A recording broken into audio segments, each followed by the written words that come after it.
is there a purpose to our life? And well, that's a hard question. And then if there is a purpose, well, how is it expressed? And then if there is a purpose and our lives are truncated as they are by death, then how can that purpose have significance? And those are hard questions. But Socrates' experience seemed to be that he had lived enough in his life so that when push came to shove, which it certainly did, he was able to gracefully let it go.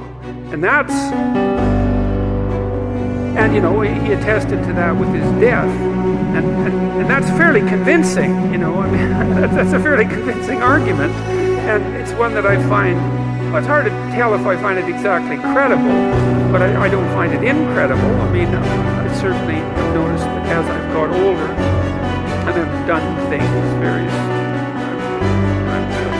what would you say, accomplished isn't exactly the right word. I've participated in many things that I'm pleased to have participated in them, but wouldn't necessarily go back and participate in them again. It's sort of as if when you do something and you finish it, it's as if it's done. You don't have to do it again. And maybe it's possible, who knows, that if you finish your life, whatever that might mean, if you exhaust your life, then that's enough life, that you've had enough. And I mean, that doesn't mean that I try not to keep myself healthy and that I want to die tomorrow. It doesn't mean any of that. I'm trying to stick around as long as I can, but there's still that curiosity about the relationship between life and mortality, and the possibility that a life well lived exhausts itself in some fundamental sense, so that you can be satisfied, let's say, with what you were. There is some psychological evidence that bears on this.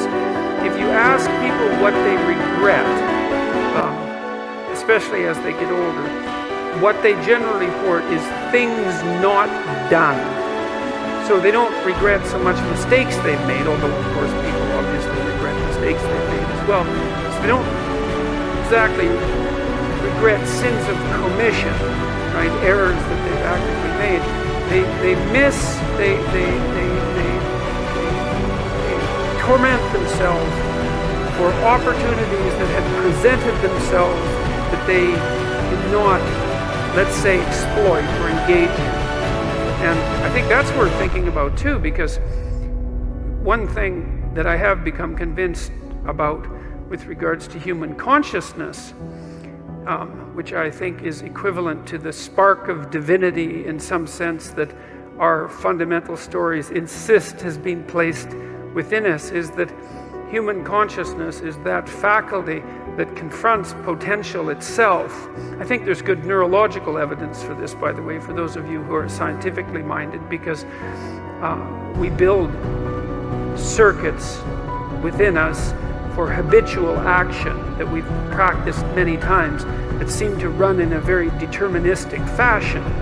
And we are a strange combination of deterministic and non-deterministic as far as I can tell. But what our consciousness seems to be for is to encounter those things that we have not yet encountered. And those things that we have not yet encountered seem to me to be those things that have not yet been brought into being. And so you could say that what our consciousness is for the encounter with potential.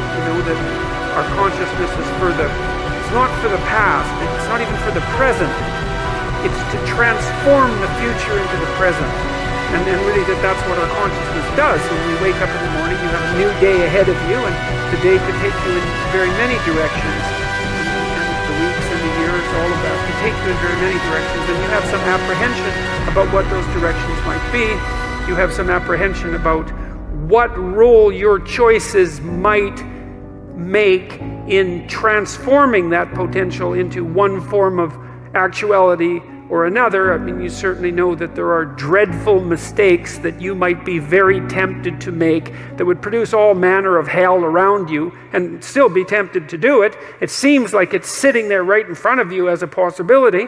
You also know that, you could haul yourself up out of bed and attend to your duties and do the sorts of things that you're supposed to, and set a few things right that day and that week, and that likely things would at least not be worse, and they would probably be better. And I do believe that I don't understand how this can be the case. I don't understand how it is that consciousness can function in that way, because I think to understand that, we would have to understand what it means for the future to be only potential rather than actuality, and who the hell understands that? I mean, no one.